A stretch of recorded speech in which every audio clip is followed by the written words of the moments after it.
am Dr. Amol Talaulikar. I am a consultant urologist and the head of Department of Urology at the Ratna Memorial Hospital. I am going to talk a little bit about the overactive bladder. This being the continence week, overactive bladder forms an important component of this. In an overactive bladder, we have an individual who is going to the toilet more than 3 to 5 times a day and has a component of either urgency or what we call as urgent continence. Urgency, as the word describes, is an urgent desire to go to the toilet, and sometimes if you cannot reach the toilet in time, then it leads to what is called as urgent incontinence, where there is leakage of urine without your knowledge.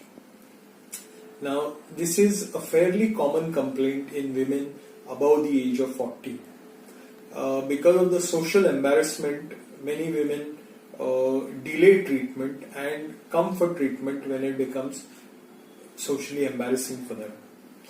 The mainstay of the treatment is initially behavioral modification, where we adjust the fluids of the individual. We ask them to reduce certain fluids like caffeinated drinks like tea, coffee, or colas as they may be taking, and to reduce the amount of water that they consume.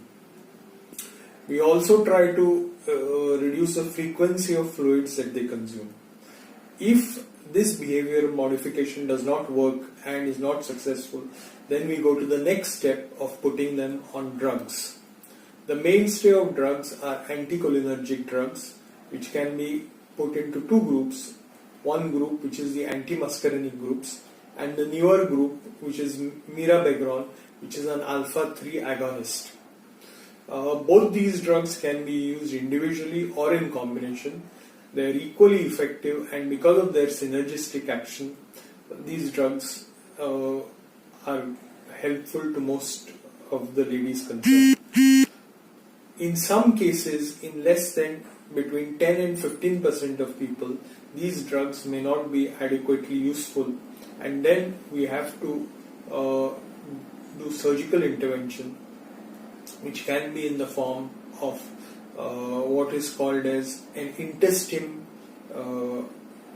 installation, where a pacemaker, the intestine is basically installation of electrodes at the level of the S2 and S3 root receptors, which stimulate the bladder and reduce the contraction of the bladder. If this fails, or prior to this, you can try intravesical installation of a substance called Botox. Botox by itself causes a partial paralysis of the bladder in the small component where it is injected, and this reduces the frequency of micturition. The mainstay of the treatment is drugs, and most patients benefit from drugs. I would suggest that, this being a continence week, knowledge about this would be useful, and for women or men who have been afflicted by it or are troubled by it should come forward and seek treatment.